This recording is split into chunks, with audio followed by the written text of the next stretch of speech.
बिस्मिल्लाहिर्रहमानिर्रहीम। This is our physics class.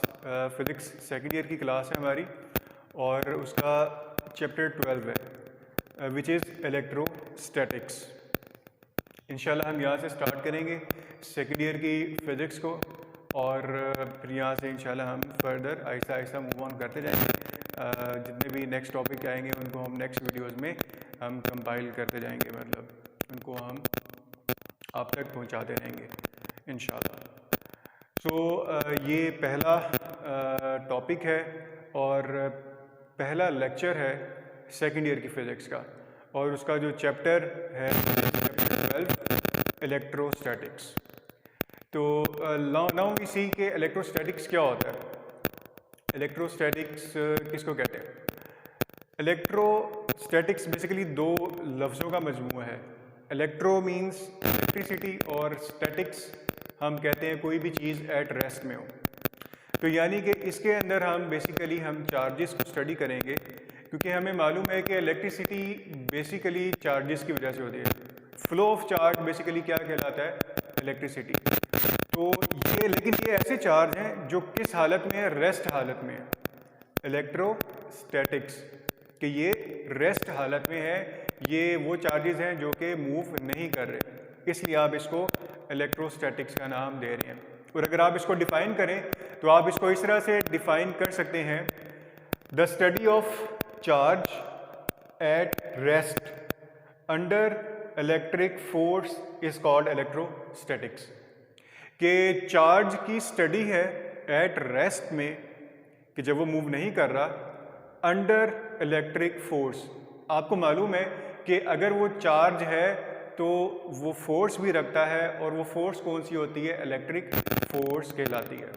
तो ये तो एक जनरल सा इंट्रोडक्शन था और बेसिकली सेकेंड ईयर की जो फिज़िक्स है वो इलेक्ट्रोमैग्नेटिज्म से डील करती है, इलेक्ट्रिसिटी से डील करती है, चार्जेस के साथ डील करती है। सो थ्रू आउट हम सेकेंड ईयर की फ़िज़िक्स में हम इलेक्ट्रिसिटी को, चार्जेस को और इलेक्ट्रिसिटी की वजह से प्रोड्यूस होने वाले मैग्नेटिज्म को हम स्टडी करेंगे, डिस्कस करेंगे। सो आई होप को ये इंट्रोडक्शन आपको किसी हद तक समझ आ गया होगा।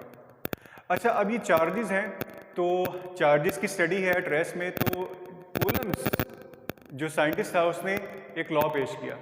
उसने दो चार्जेस को स्टडी किया और स्टडी करके उसने अपना लॉ पेश किया। लॉ क्या था?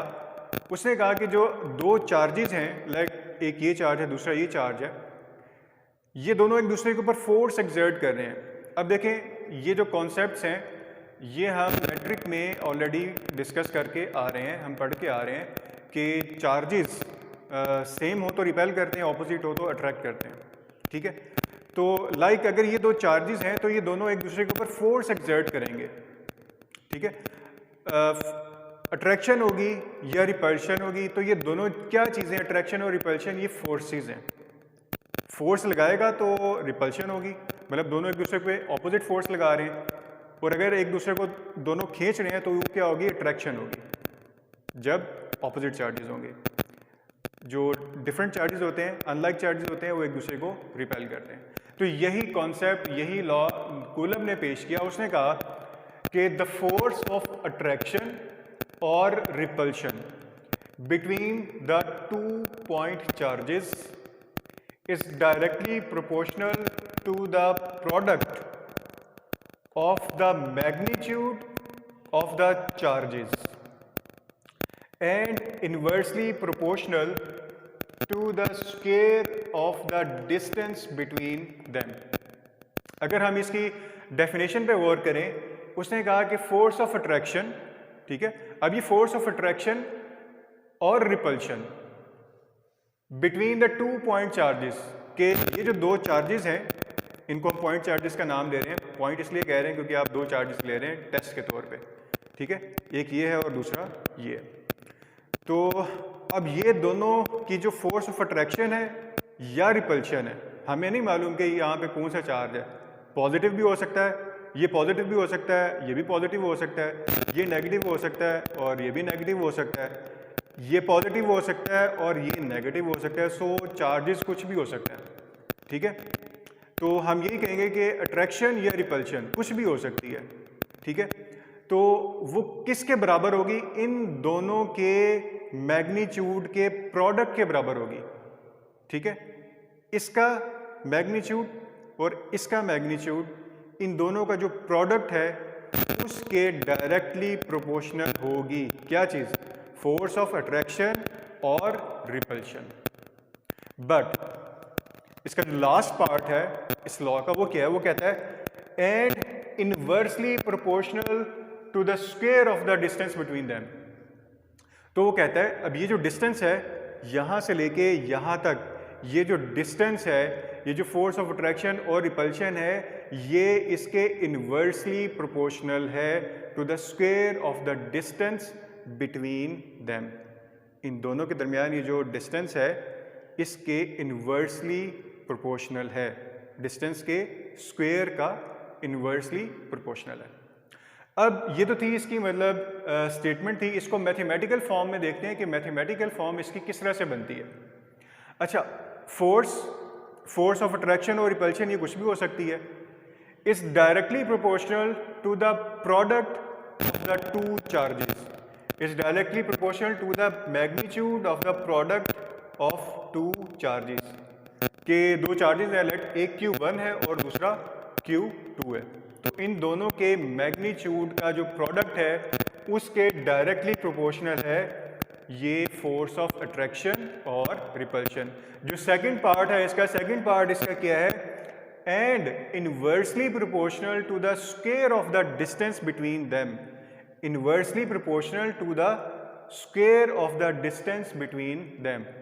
कि R हमारे पास क्या है?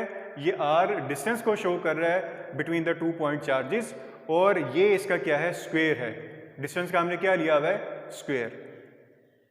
नाउ इन दोनों को हम कंबाइन कर देते हैं तो हमारे पास इक्वेशन क्या बन जाएगी? F is directly proportional to Q1 Q2 over R square. और वी नो वेरी वेल कि जब साइन ऑफ प्रोपोर्शनैलिटी को जब हम खत्म करते हैं तो इक्वालिटी का साइन आता है और कांस्टेंट ऑफ प्रोपोर्शनैलिटी आता है। तो यहाँ पर जो कांस्टेंट ऑफ प्रोपोर्शनैलिटी आ रहा है वो आ रहा है हमारे पास के हमारे पास क्या है? कूलम्स कांस्टेंट ऑफ प्रोपोर्शनैलिटी है। तो इसको हम रीड आउट कैसे करेंगे? F equals to K Q1 Q2 over R square. तो ये इसकी थी एक मैथमेटिकल फॉर्म। अच्छा, इसको डायग्रामेटिकली थोड़ा सा देखते हैं कि अगर इसकी डायग्राम बनाकर थोड़ा सा समझने की कोशिश करें तो वो किस तरह से होगा। लेट के आई होप कि आपको ये नज़र आ रहा हो, ये दो चार्जेस हैं, this is Q1 and this is Q2।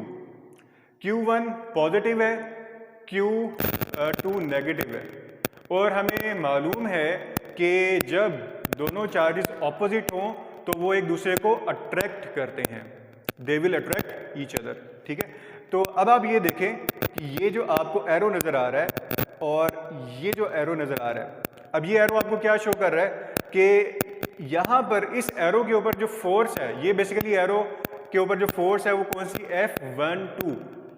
F1 यानी Q1 के ऊपर फोर्स लग रही है, कौन लगा रहा है? Q2 लगा रहा है, ठीक है। और ये जो है F21 यानी F2 के ऊपर फोर्स लगा रहा है कौन? Q1। तो यानी Q1 के साथ आप लिखेंगे F21, सॉरी Q1 के साथ आप लिखेंगे F12 क्योंकि 1 के ऊपर 2 फोर्स लगा रहा है, और Q2 के साथ आप लिखेंगे F21 यानी 2 के ऊपर 1 फोर्स लगा रहा है, ठीक है। और ये जो हमारे पास डिस्टेंस है इन दोनों चार्जेस के दरमियान, ये हमारे पास क्या है? R स्क्वायर है, ठीक है। ये इन दोनों के दरमियान क्या है? डिस्टेंस है। अच्छा, यहां पर आ जाए नेक्स्ट केस में, अगर हम देखें Q1 भी पॉजिटिव है, Q2 भी पॉजिटिव है, मतलब ये हुआ कि charges are same. Now what they should have to behave? They will repel each other, क्योंकि दोनों एक दूसरे के ऊपर ऑपोजिट फोर्स लगाएंगे, क्योंकि हमें मालूम है कि same charges repel each other. अब देखें जो F12 है इसकी डायरेक्शन ऑपोजिट तरफ है और F21 है इसकी डायरेक्शन भी क्या है, ऑपोजिट है। और R स्क्वेयर ये इन दोनों के दरमियान क्या है, डिस्टेंस है। ठीक है, अगेन F12 और F21 को समझ लें कि ये क्या चीज़ होती है। F12 यानी 1 के ऊपर फोर्स लग रही है 2 की, F2 के ऊपर फोर्स लग रही है 1 की। ठीक है, आई होप कि ये पॉइंट आपको क्लियर हो गया हो। अच्छा, इस कांस्टेंट ऑफ प्रोपोर्शनैलिटी को थोड़ा डिस्कस कर लेते हैं। के को, के हमारे पास क्या है, कूलम्स कांस्टेंट कहलाता है हमारे पास, दिस इज कूलम्स कांस्टेंट। और ये इसकी इक्वेशन है हमारे पास, ये किसके इक्वल है, के equals to 1/4 pi epsilon nought, k equals to 1/4 pi epsilon nought. और इसकी जो वैल्यू है हमारे पास वो किसके इक्वल है, 9 × 10⁻⁹ न्यूटन मीटर स्क्वेयर पर कूलम स्क्वेयर। ठीक है,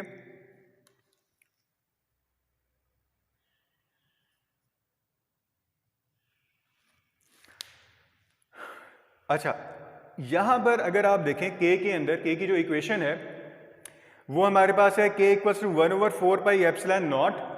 यहां पर जो एप्सिलॉन नॉट है 4 कांस्टेंट है नंबर है, और पाई भी हमारे पास एक कांस्टेंट नंबर है जो वेरी करने वाली चीज़ है, ये भी वेरिएबल नहीं है, बेसिकली कांस्टेंट है। इसको हम कहते हैं permeability of free space epsilon not.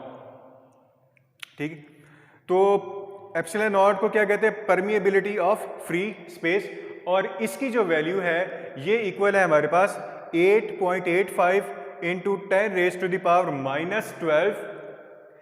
इस यूनिट का ऑपोजिट हो जाएगा, क्या हो जाएगा, यहां पर न्यूटन है तो ये पर न्यूटन हो जाएगा, यहां पर मीटर स्क्वायर है तो ये पर मीटर स्क्वायर हो जाएगा, ये पर कूलम स्क्वायर है तो ये कूलम स्क्वायर हो जाएगा। ठीक है, यानी कि यूनिट ऑपोजिट हो गए यहाँ पे, क्योंकि ऑब्वियसली जब आप यहाँ पे वैल्यू पुट करेंगे आपके, ये चीज़ जब ऊपर जाएगी तो यूनिट हमारा इन्वर्स हो जाएगा। ठीक है, जो पॉजिटिव है वो चीज़ नेगेटिव में आ जाएगी और जो नेगेटिव है वो चीज़ पॉजिटिव में आ जाएगी। ठीक है, तो ये तो था हमारा first lecture about electrostatics and about Coulomb's law. कि कूलम्स लॉ क्या कहता है कि द फोर्स ऑफ अट्रैक्शन और repulsion between the 2 point charges is directly proportional to the product of the magnitude of the two charges and inversely proportional to the square of the distance between them।